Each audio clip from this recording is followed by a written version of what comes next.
Well, if I'm conducting a podcast, let's say, I'm paying attention to what I don't understand. I'm not thinking. It's not the same thing. I mean, sometimes I think because the person will say something and it'll set off a train of thoughts. But often what I'm just doing is like, well, do I understand what you just said? That's a matter of attention. I have to note my ignorance. I'm attending to my ignorance. Well, this is what Rogan's great at this. You're great at this as well. If you attend to your ignorance, then you know what to do. You just ask the question. It's like, well, I don't understand this. That's a form of humility, to attend to your ignorance. That's a good thing for those who worship the Luciferian intellect to do, is to attend to their own ignorance. It's not about what you know. It's about what you don't know. You already know what you know. So why not investigate what you don't know? Well, how do you do that? You attend to your ignorance.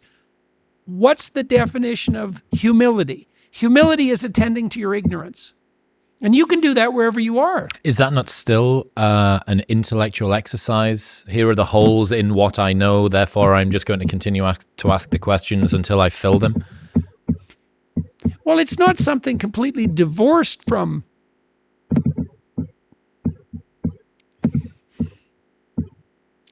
It's the difference between questioning and answering. Like I would say, this is, let's say, definitional. The Luciferian intellect has an answer. When you say Luciferian intellect, what's that? The Luciferian intellect is the intellect that wants to place itself in the highest position. And there's lots of people, smart people tend to be Luciferian because they think that their fundamental value is their intelligence. And they think that intelligence is the fundamental value. And then they're often very annoyed if they're very bright and the world doesn't lay itself out at their feet because they think, well, I'm so smart, everything should just be coming my way. Because they've prided themselves on that. It's like, well, and intellectual pride, well, that might be the cardinal sin. The Luciferian intellect is the intellect that wants to put itself in the highest position. It challenges God. That's what Satan is. That's what Lucifer is, literally, in the Miltonian story, is Lucifer is the spirit who attempts to usurp God. That's what the communists did. That's what the fascists did. That's what we do when we build towers of Babel. And we can easily elevate the intellect to the highest possible place, especially smart people. They do that all the time. It's better to attend to what you don't know. This is why Rogan's a very good example of this, because Rogan is not an intellectual. He's a seeker. Those aren't the same thing. Rogan is always like a bloodhound. He's on the path of what he doesn't know. And the consequence of that is he knows a lot. 2,000 podcasts, 2,500 podcasts. He's done like 2,500 high-level graduate seminars, something like that. It's crazy. And so his questions get better and better as he fills in the gaps. Is it intellectual?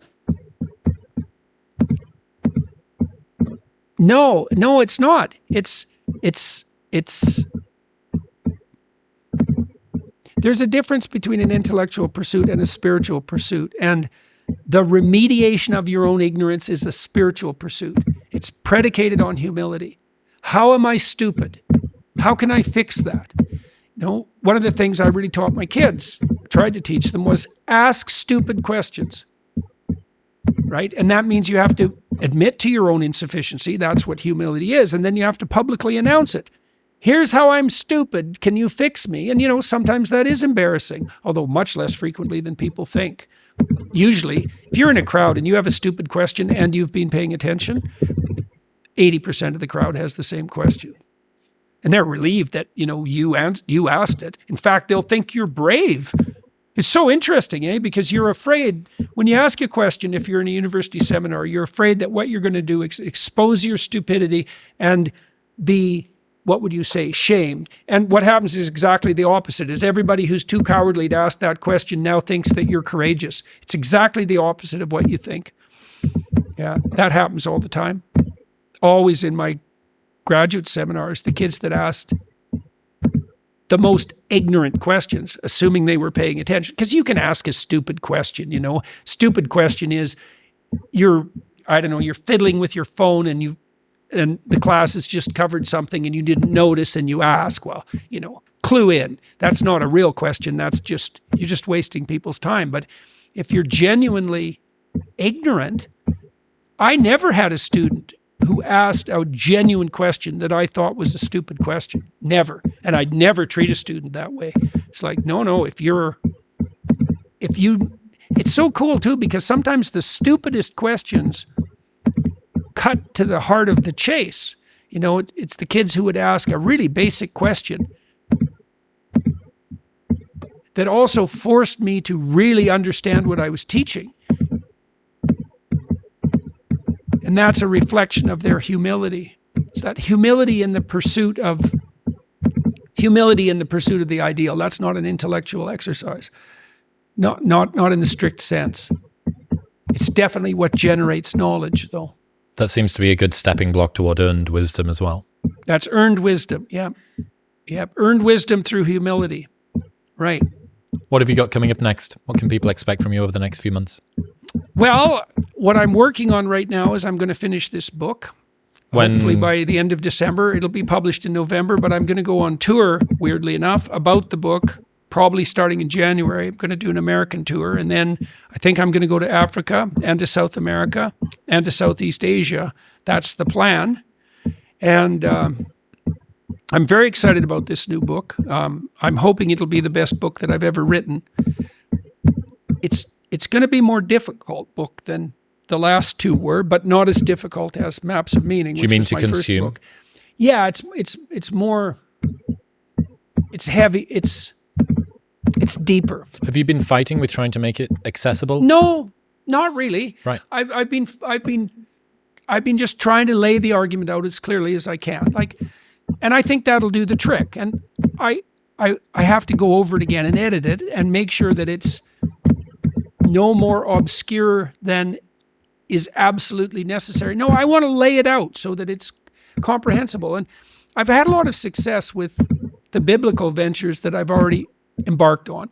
I did a series on Genesis in 2017, which turned out to be quite influential. And then I just did a seminar on Exodus with a group of thinkers. And I know there's a hunger for analysis of deep stories.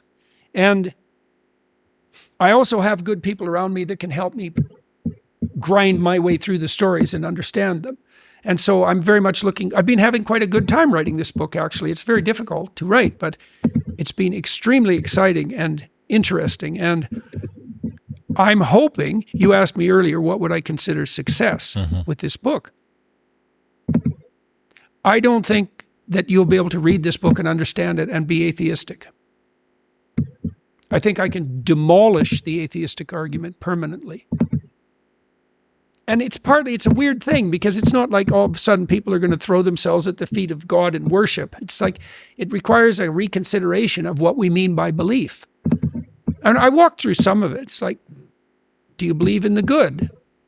Well, the difference between believing in good and believing in God is it's a very narrow difference.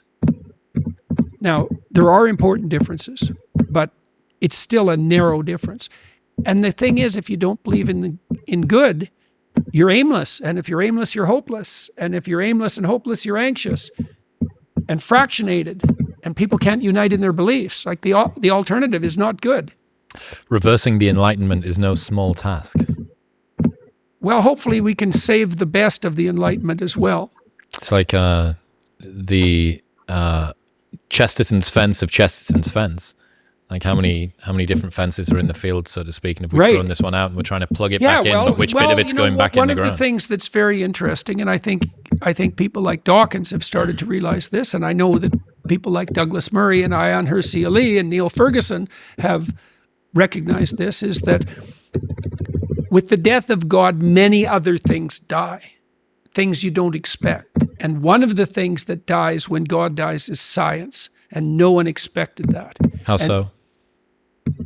Because science as a practice is a religious practice. It's predicated on religious axioms. Is it? Well, you have to believe that there's such a thing as truth. You have to believe that the truth is understandable. You have to believe that understanding the truth is good. You have to believe that there is such a thing as good. Right? So imagine, to be a scientist, you have to imagine that, first of all, that the world is comprehensible to the human intellect, but more, that if you investigate the mysteries of the material world, that will be beneficial, right? Those aren't scientific claims. Those are metaphysical claims. And that metaphysical claim is nested in a story. And the Enlightenment types, they've portrayed the scientific revolution as something contrary to the religious substrate. And that's not accurate. That's a French revolution. That's a Luciferian intellect history. It's not true. The universities grew out of the monasteries. That's where the universities came from. And science, as a widespread enterprise, got its start in the universities. And they grew out of the monasteries. That's not questionable. Like if you go to Harvard or if you go to Oxford and Cambridge, it's just starkly evident. The layout of the colleges is a monastic layout. So the idea that there is some fundamental contradiction between religious belief and the scientific enterprise, there's nothing about that that's true. And part of the reason that we're losing the scientific enterprise right now is because we've unmoored it from its metaphysical substrate and it can't survive. If you're going to be a scientist, you have to put the truth above all else. Scientists are very rare. You have to believe in the truth to be a scientist. I think Dawkins believes in the truth, by the way. So he's an atheist, but he's much less of an atheist than he thinks. That's my impression. Lying scientists are atheistic or just malevolent. Dawkins is a truthful scientist, and insofar as he's pursuing the truth, and insofar as he believes that pursuing the truth will set you free, then he's walking down a path that's Christian to its core. Now, I know he doesn't like that idea, but he also doesn't like the fact that the scientific enterprise seems to be collapsing in terms of its, what would you call, reliability and validity everywhere. So I appreciate you, mate. I appreciate the time that we get to spend. It always seems to be at a very interesting inflection. Again, this yeah, one. The inflection this time is you're out on tour, eh? I am. What's your advice for me? How am I going to survive life on the road? Make sure that when you step on the stage that you understand how unlikely it is that you have the privilege to do this. And make sure you remember that all those people who came to see you, they're hoping for something from you. They put in some time and energy to come and see you. It matters what you do. You go out on that stage with gratitude, right? That'll help a lot. You got to remember that. It keeps you on the ground too. You should be grateful that they're not throwing rocks at you. Right. How ridiculous is it that you get to do this? How unlikely is it? Right, exactly. So you keep that first and foremost in your mind. You remember that you should be stunningly grateful for the miracle that you have the opportunity to do this, because it's ridiculously improbable. Yeah. Yeah, trying to do that without getting overwhelmed is becoming an increasingly difficult task. Yeah, well, part of the way you handle that is that you parse off the jobs that other people can do. You know, when you're out on tour, the social element of that can be overwhelming. So you have to protect yourself from that to some degree. But the other thing you do is anything anyone else can do, get someone to do, and get someone competent and reliable so that all you're focusing on, get to the next show on time, in the right frame of mind. That's your job. Other people have their jobs. Make sure you're surrounded by people who do their jobs. Like our tour so far, they've become increasingly well run. I don't worry about travel, hotels, meals, transportation, none of that. I worry about getting to the venue 1 hour ahead of time, getting my head in the right place, which has to do with this attitude of gratefulness that I described, and then trying to address a serious problem with all the people who are participating in the audience. And then if it's too much, then distribute the responsibility some more. How do you wind down after a show?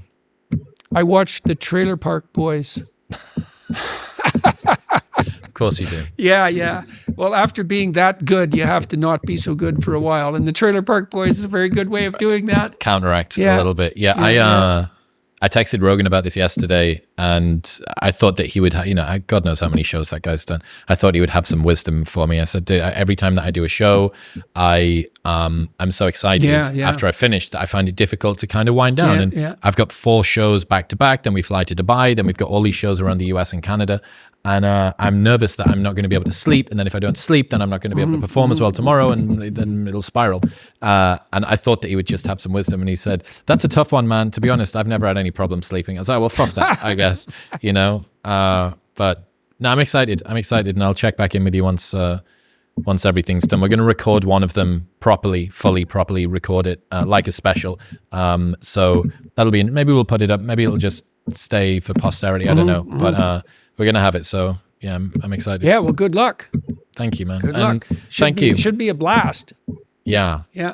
Yeah, I'm definitely going to learn a lot. And as we've said today, pushing through discomfort and doing different things and following something close to instinct. A lot of the things that I'm saying are like vulnerable in some regards, I guess. You know, they're things that are meaningful to me. And yeah, I hope that people take a lot away from it. And I hope they have done from today too. So one of the things I do when I go on stage is like, I spend the first 10 or 15 seconds looking at the audience. Like, I don't mean as a crowd. I've seen you do this a lot. I would technically refer to it as stalking. But it's not far from a stalk. It's good. I look everywhere. And this is an exposure technique. You don't want to be afraid of the audience, and so at all. And you don't want to be talking to the audience. So I look at people and I see, you know, I look everywhere. And as you know, you can't see in the back rows if it's a big place, but fundamentally, I look everywhere I can, and I look at individuals, and I'm marking them out as people. And then I'm remembering, you know, I'm talking to all these individual people who've come here. And then that's easy because you can talk to individuals, and they're your guests, eh? That's another thing for your staff to know too. It's like everyone who comes to one of your events has to be treated in the most positive possible way because they're looking to you for something, you know, and it's very hard on them if they're treated inhospitably. And so, you know, one of the things we've tried to do, I travel with a fair number of people now, but everyone knows that, like, rule number one is treat the audience members, even the ones that have some trouble and maybe even are troublesome. It's like, treat them like they're guests because they're guests and you're bloody lucky that they're here. So don't get all high and mighty about it because they put in their time and effort to come here and they're looking for something. So that's part of that gratitude that, and then it's fun, right? That keeps it fun. It's like you're so privileged to be there talking to them. You got to have that in mind. What a privilege it is that, what is these people? They're coming to listen to what you're doing. That's a good deal, man. That's as good as it gets.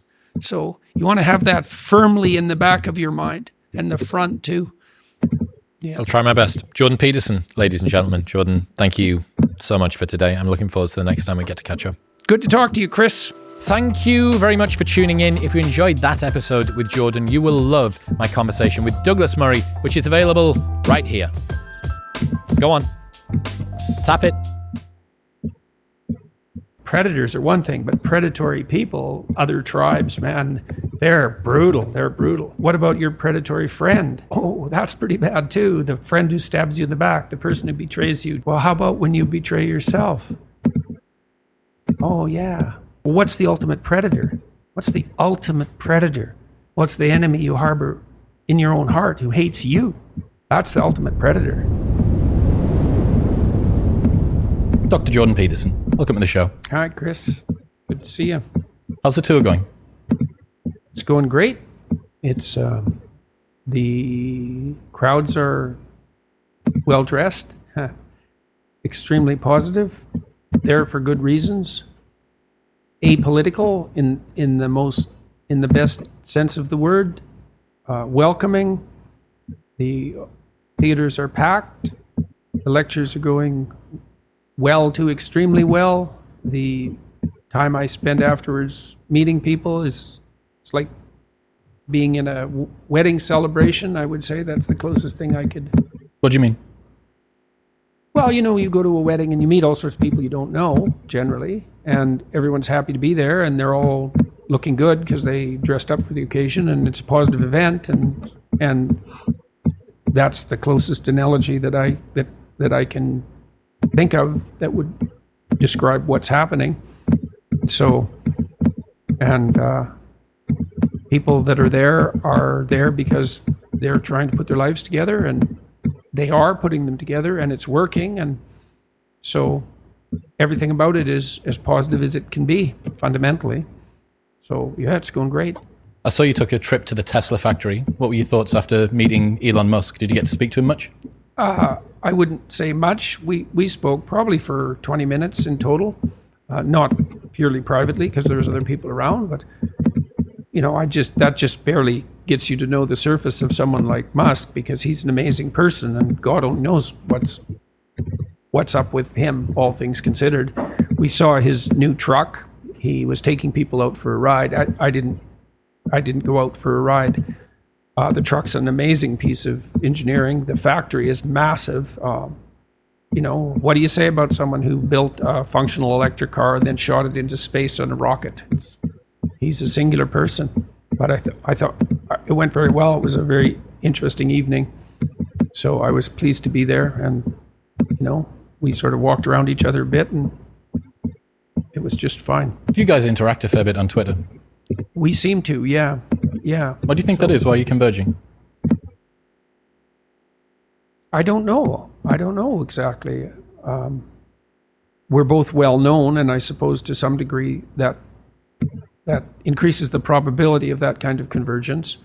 But maybe he's aiming up. Me too. He seems to be. He's aiming up literally.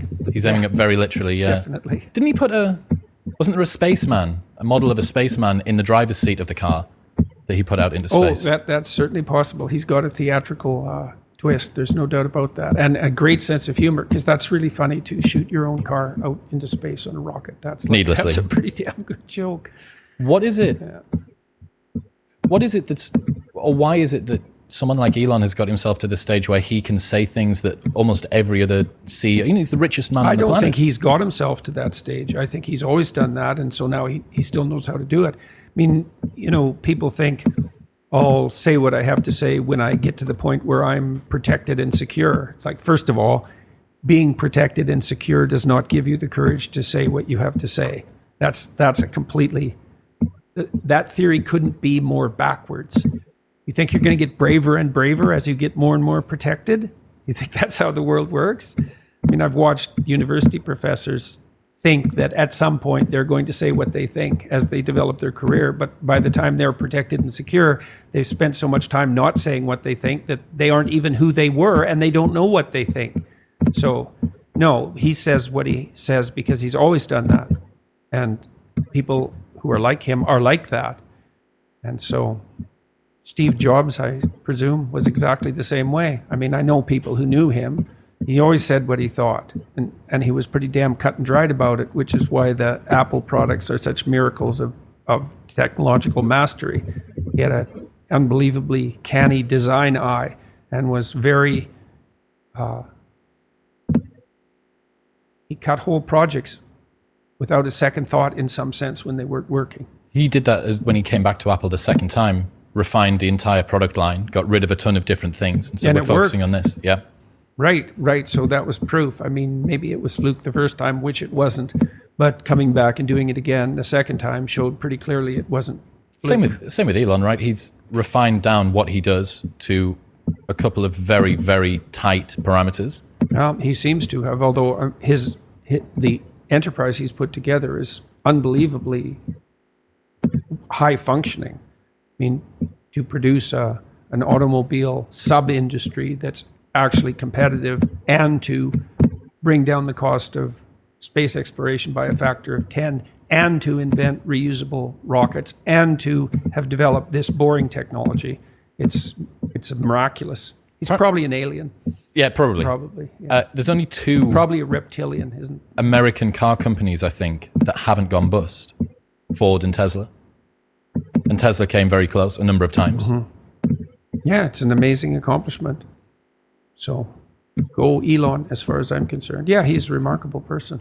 What color skin emoji do you use? If I used one, it would be black. Why? Why not? It's so preposterous, all of that. Everything that's happened to Rogan. All this idiocy around race, this insistence that we can be reduced to our race, our ethnicity, our sexual identity. It's so appalling, and it's so destructive. And one of the reasons that I had a lot of reasons for making my political stance in relationship to Canada's compelled speech laws. I had a lot of reasons for making my views about that known. One of them was the fact that my government had introduced a bill that required me to say things a certain way, which was an unparalleled move in the history of Western democracies and something the Americans had made strictly unconstitutional, I believe, in 1942. So that was part of it. Part of it was I knew that this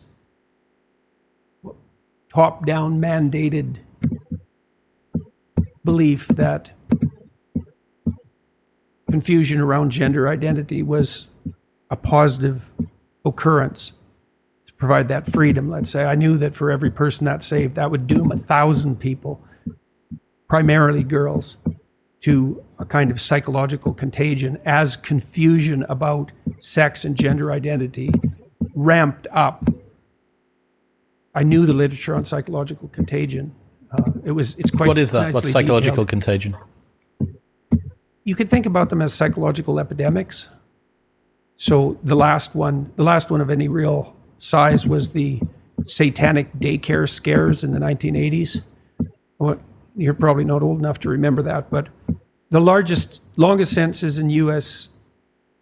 criminal justice history were handed out often to women who were accused of late onset female sexual predation of children in daycare centers. The FBI invented a whole new category of perpetrator, a category that didn't exist because there are no late onset female sexual child sexual predators. They don't exist. But there were women who obtained prison sentences of several hundred years for hypothetically being involved in these satanic daycare abuse rituals. And there was it just swept across the whole country like the Salem witch trials, except at a much larger scale. There's a book called Satan's Silence that was written by a lawyer and a social worker that documents it. It's just unbelievable. There were stories about underground tunnels where children were being taken down and being, well, every possible thing you could think of was happening to them, all in the name of like satanic ritual. It was a contagion. And those things happen. It happened with cutting behaviors. It happened with eating disorders. This is almost all among girls because teenage girls are most prone to this. They called it hysteria back in Freud's time, but there's a book by a man named Henry Ellenberger called Discovery of the Unconscious that traces back psychogenic epidemics to about 300 years. And I knew that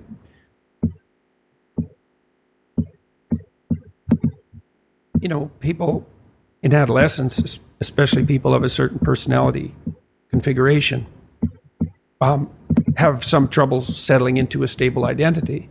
And for a variety of reasons, it can be high negative emotion, which is associated with low self-esteem. Those are more or less the same thing. And then, in all likelihood, high trait openness, which is the creativity dimension. And the high trait openness people, they're the ones that are more likely to have green hair and red hair and lots of piercings and lots of tattoos and dress in a non-standard manner, let's say. That's all associated with creative behavior. And they have trouble catalyzing a single identity. And then if you throw in categorical confusion, which is exactly what you're doing when you declare that there's, an endless number of gender identities, then people who are prone to identity dissociation and to psychogenic contagion, you're going to demolish them. There is an obsession. Abigail Schreier has documented that quite nicely in her book, Irreversible Damage. And it's way more girls than boys. And it's thousands and thousands and thousands of them. So you think, well, perhaps a few people who are transgender benefited from this new reality. But for everyone who's benefited, and, I'd like to see the data just showing how much they actually benefited. That'll take a long time to accrue. There's 1,000 people who've been just demolished by this. So, and then what else that's basically that on the political front. I could see all that coming. I talked to the Canadian Senate about it when they put in the legislation. they didn't listen. They just thought racism, bigotry, sexism. It's like, yeah, have it your way. But, so what all these girls that have rapid onset gender dysphoria and are disfiguring themselves and taking hormones and, wreaking havoc with themselves and their families and the broader culture, these people that were so woke and so permissive, you think they're going to have that on their conscience? They're on to something, some other noble venture. So, give me your thoughts on the modern dating market. Well, I'm too old to really have any thoughts on it in some sense. Not from a personal perspective. Well, I don't understand it at a level of detail. I do know some things that are happening perhaps at universities where there are far more girls than boys or women than men. What happens in those institutions, this is what it looks like anyways, possibly. So females are hypergamous, which means they'll mate across and up hierarchies, socioeconomic hierarchy, but competence hierarchy is really at the bottom of it. And so when you set up a situation where there's far more women than there are men in a given domain, say where mate selection can take place, most of the men still don't do very well because most of them are still rejected by women.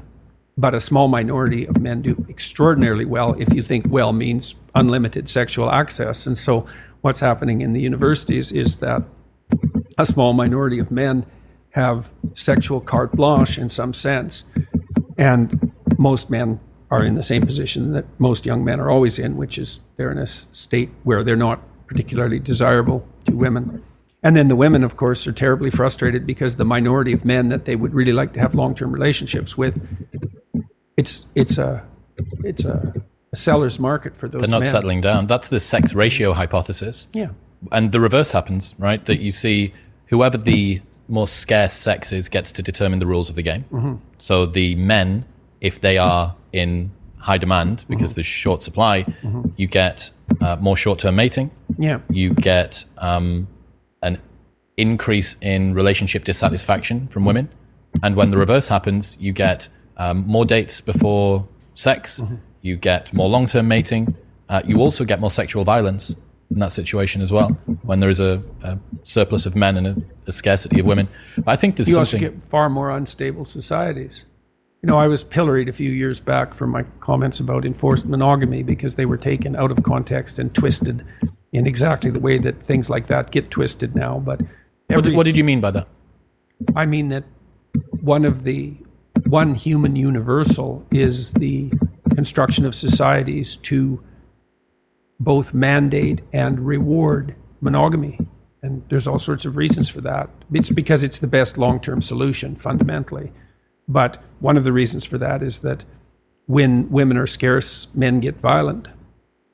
Now, that was read to say, well, I thought that this society should be distributing women to undeserving men, which is, of course, absolutely and utterly preposterous and bears no relationship whatsoever to anything I ever said or thought, or anything anyone sane would ever think or say, or has ever thought or said. Because I don't know anyone politically ever who was insane enough to think that the state should distribute women to men. Like, that's just never happened. So to be accused of that belief and then for that to, be put forward as a credible representation of what I thought was just one of the preposterous things that has happened to me. It's an unfortunate name, enforced monogamy, because it's a term from anthropology, right? But what you mean is culturally celebrated monogamy, culturally and norms that are supporting people and raising that up as an institution. Supporting and punishing, both, but mostly supporting. I mean, the punishing is that there's a moral disapproval applied to, say, cheating, right, to adultery, to especially running around behind your partner's back if you're married, particularly that. But even if you're in a long-term stable relationship, it's like, well, that's all enforcement. It's not police with jackboots, but that's not the only type of enforcement. It's not the only type of sanction or threat or punishment or disappropriation or disgust or contempt or shame or frustration or disappointment, all of those things. And all of that because monogamy is a good long-term solution, but in some sense, a troublesome short-term solution.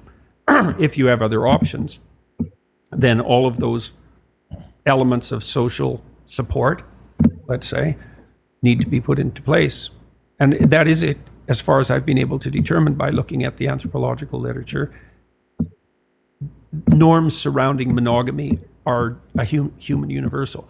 There are exceptions, but there are very specific situational reasons for those exceptions. So, do you see the ONS data that came out a couple of weeks ago that said for the first time ever since records began, 50.1% of women are childless by 30? So there are more women without children at 30 than there are women with children. The first time ever. Well, so this is somebody clipped a part of one of my podcasts, I believe it was, where I was talking about what our society does to 19-year-old women, or 18-year-old women, 19-year-old women. We just lie to them all the time. You know, the first lie is there's nothing more important than your career, more or less by definition. So that's the first lie. The second lie is there will be nothing more important to you in your life than your career. So that's the second lie. And then the third lie is there should be nothing more important in your life than your career. So that's the third lie. And then implicit in that is the idea that children are a burden, and then the idea that women should have children is part of the oppressive patriarchy and should be resisted. And who are men to tell me what I can do with my body? And hey, fair enough, and et cetera, et cetera. Now, I've worked in female-dominated occupations my entire life. I worked as a daycare worker way back when that was like 1980, something like that. And there were no men doing that, but I really liked kids, and so that was fun. And I worked for social services in Alberta in the child care department, and then I've been working as a psychologist, either training or as a psychologist since then, and that's been a female-dominated enterprise increasingly as the years went by. But even when I first entered it, so I'm in the post-female in the workplace generation firmly. I never experienced the world except as that, and so I've watched women progress through their professional careers at every level of attainment, from the lowest to the highest, and observed what happened, and relatively, I would say, bias-free, because I didn't know. And what I've seen is that as women progress towards their late 20s, there's a psychological transformation, and what happens is that they place less emphasis on their career and way more emphasis, particularly on having a child. And that really